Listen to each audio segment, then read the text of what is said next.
ওরহমতুল্লাহি ওবারাকাতুহু। আউযু বিল্লাহি মিনাশ শাইতানির রাজিম। বিসমিল্লাহির রহমানির রহিম। ইকরা বিসমি রাব্বিকাল্লাযী খলাক। ক্বালা রাসূলুল্লাহ সাল্লাল্লাহু আলাইহি ওয়াসাল্লাম, তালাবুল ইলমি ফারিজাতুন আলা কুল্লি মুসলিম ওয়া মুসলিমাত। পাংখার বাজার মডেল কেজি অ্যান্ড বালিকা উচ্চ বিদ্যালয় কর্তৃক আয়োজিত 2023 সবক অনুষ্ঠানের সম্মানিত সভাপতি, আজকের এই প্রোগ্রামে উপস্থিত রয়েছেন প্রধান অতিথি, সুবর্ণচর উপজেলার সর্বোচ্চ বিদ্যাপীঠ, সকলেরই আস্থার জায়গা সর জব্বার ডিগ্রি কলেজের সুনামধন্য প্রফেসর হযরতুল আল্লাম মাওলানা আবু তাহের সাহেব। মঞ্চে রয়েছেন বিশিষ্ট রাজনীতিবিদ, সমাজসেবক জনাব খলিলুল্লাহ ভাই খলিল, এবং আমাদের কেজি প্রাথমিক বিদ্যালয়ের দুইজন আছেন, আমার পাশে একজন আছেন খুব সুনামধন্য প্রধান শিক্ষক, যারা কেজি প্রতিষ্ঠানগুলো পরিচালনা করেন। উপস্থিত সমাজের গণ্যমান্য ব্যক্তিবর্গ, ছাত্রছাত্রী, অভিভাবক, অভিভাবিকাবৃন্দ, সকলকে স্বাগতম জানাচ্ছি। আমি মহাগ্রন্থ আল কোরআন থেকে একটি আয়াতের অংশ বিশেষ তেলাওয়াত করেছি। বিশ্বনবী আকা নবী মুহাম্মদুর রাসূলুল্লাহ সাল্লাল্লাহু আলাইহি ওয়াসাল্লামের অসংখ্য হাদিস বাণী থেকে আমি ছোট্ট একটি বাণী তেলাওয়াত করেছি। চেষ্টা করব এই কথাগুলোর মধ্য দিয়েই শেষ করার জন্য। আল্লাহ তাআলা বলেছেন, পড়ো তোমার প্রভুর নামে যিনি তোমাকে সৃষ্টি করেছেন। বিশ্বনবী মুহাম্মদুর রাসূলুল্লাহ সাল্লাল্লাহু আলাইহি ওয়াসাল্লাম বলেছেন, প্রত্যেক নরনারীর উপরে তলবে ইলম শিক্ষা করা ফরজ। আজকের এই কেজি স্কুলের অনুষ্ঠানে আমি এই কথাগুলো বলার কেন, এই পাংখার বাজার স্কুল আমি আরও একবার এসেছিলাম 2022 সালে। আমি এর আগে আসি নাই, কিন্তু ওনারা আমাকে অনেক প্রোগ্রাম দিয়েছে, আমি আসলে আসি নাই। আমি আসলে একটা চাপে আছি। নুরানি মাদ্রাসা কেজি স্কুলে প্রশাসনিকভাবে, যেহেতু আপনারা জানেন আমি সরকারি প্রাথমিক বিদ্যালয়ে আছি এবং শিক্ষক প্রতিনিধিত্ব করি, প্রশাসনের কাছে আমি অনেক জবাব দিতে হয়। কিন্তু আমার থেকে ভালো লাগে এই প্রোগ্রামগুলো, আমার থেকে ভালো লাগে যেখানে শিক্ষার আলো নাই সেখানে যারা শিক্ষার আলো জ্বালাচ্ছেন তাদেরকে তো উৎসাহ দেওয়া আমার একান্ত প্রয়োজন। এটা আমার ইমানি একটা দায়িত্ব। এই যে কেজি স্কুলে একটা ব্যতিক্রম ধর্মী, আপনারা দেখেছেন নামাজ শিক্ষার একটা প্রদর্শনী তারা করেছেন। এটা কোনো কেজি স্কুল, হাই স্কুলের মধ্যে কোনো সিস্টেম নাই, তারা করেছেন। এটা সাধুবাদ জানাই, কারণ আল্লাহ তাআলা বলেছেন, তুমি পড়ো তোমার প্রভুর নামে যিনি তোমাকে সৃষ্টি করেছেন। আর প্রত্যেক অভিভাবকের প্রতি আল্লাহ রাসূল নির্দেশ করেছেন, তোমাদের সন্তানগুলোকে ইলমে দ্বীন শিখাও, এটা তোমাদের উপরে অবশ্যই ফরজ। এখন দেখেন আল্লাহ তাআলা আমাদেরকে এই ব্যবস্থাটা, এই পাংখার বাজার এই মডেল স্কুলের যিনি প্রতিষ্ঠাতা আমার প্রিয় সুনামধন্য ওয়ারেস স্যার, ওনারা এই বিশাল এই কর্মযোগ্য কাজ 2013 সাল থেকে শুরু করেছেন। আজকে 2023 সাল, এই হাঁটি হাঁটি পা করে তারা আজকে এখানে এসে দাঁড়িয়েছেন। আলহামদুলিল্লাহ। আমি জিজ্ঞাসা করেছি, আমি আর একটু আগে এসেছি, আমি বিদ্যালয় চত্বরগুলো আমি ঘুরে ঘুরে দেখেছি যে তাদের যে পরিবেশনা, তাদের যে চিন্তা চেতনা, এখান থেকে ভালো শিক্ষিত সুশিক্ষা অর্জিত একজন দেশপ্রেম সৎ মানুষ তৈরি করা সম্ভব আমি আশা করি। আপনার থেকে কেমন লাগে? ভালো লাগে না বিষয়টা? আপনার ছেলে মেয়েগুলো কোরআন শিখতে পারছে, নামাজ শিখতে পারছে, যেটি আল্লাহ আপনাদের নির্দেশ করেছেন সেটি করছেন এই প্রতিষ্ঠান।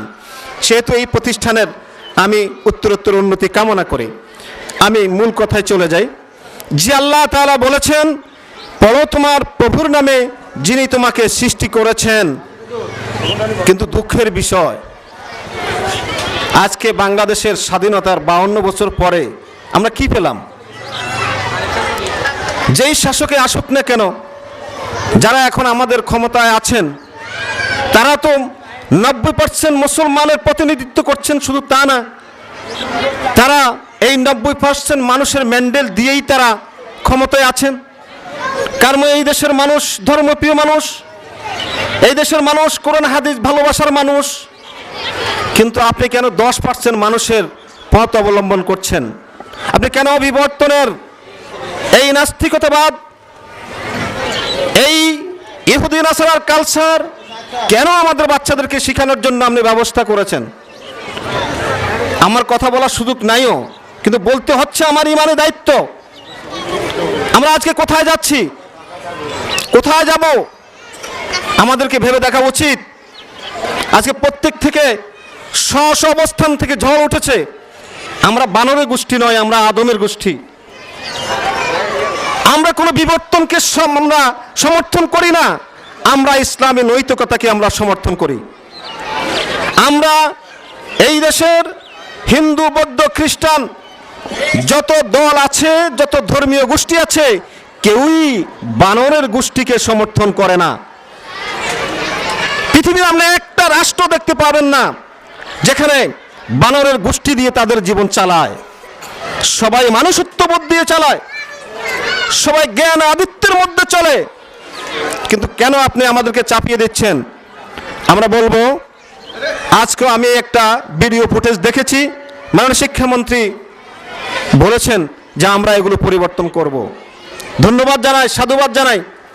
আপনি অচিরেই আপনি এই সব অবাঞ্ছিত, বিতর্কিত নাস্তিক্যবাদ, সমকামিতায় মানুষকে উদ্বেষিত করার এই সমস্ত শিক্ষানীতি পরিহার করে ওই সমস্ত কলকাবজা যেগুলো তৈরি করেছেন এগুলো মুছে ফেলে আপনি আল্লাহর দিকে ফিরে আসেন।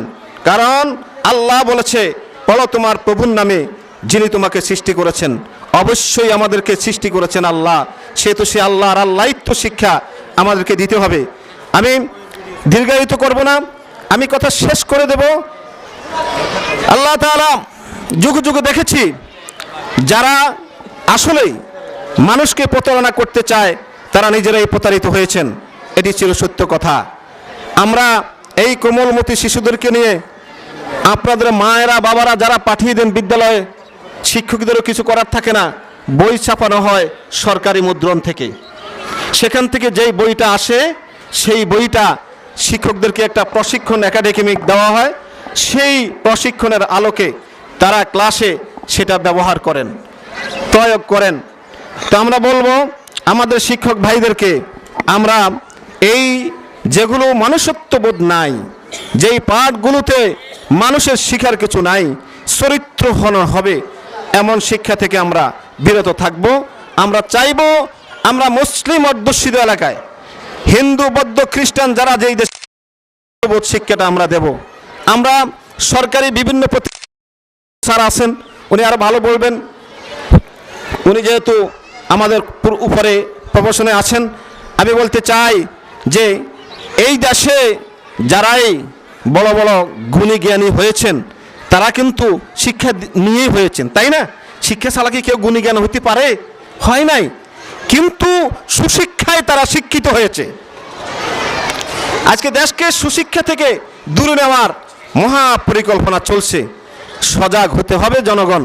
যদি সজাগ না হন তাহলে কিন্তু অচিরেই এই দেশ মুসলিম দেশ থেকে বিলুপ্ত হয়ে হিন্দুবাদিত্বে আদিষ্ট হবে। তার প্রমাণ হলো পাঠ্য বইয়ে বানর থেকে মানুষ সৃষ্টি। এটা কি কোনো পাগলও মেনে নেয়? এটা কোনো কি মস্তিষ্ক মানুষও মেনে নেয়? এটা কি জাতি? জাফর ইকবাল, তুমি কি শিক্ষিত হয়েছো? তুমি কি ডিগ্রি অর্জন করেছো? আমার এই কোমলমতি শিশুদেরকে তুমি কি দিচ্ছ? দেশের সর্বোচ্চ আসনে থেকে আমাদের ট্যাক্সে তুমি টাকা গ্রহণ করে এটি কি আমাদেরকে শিক্ষা দিলা? আফসোস করি, এই শিক্ষা হলো কুশিক্ষা। সে সুশিক্ষায় শিক্ষিত হতে পারে নাই। তাই আমার অভিভাবক, অভিভাবিকা সবাইকে আমি অনুরোধ করব, এই সুশিক্ষায় শিক্ষিত করেন। আপনারা আলহামদুলিল্লাহ যে সুন্দর পরিবেশ, আমি বলবো ব্যতিক্রম ধর্মী একটা শিক্ষা প্রতিষ্ঠান।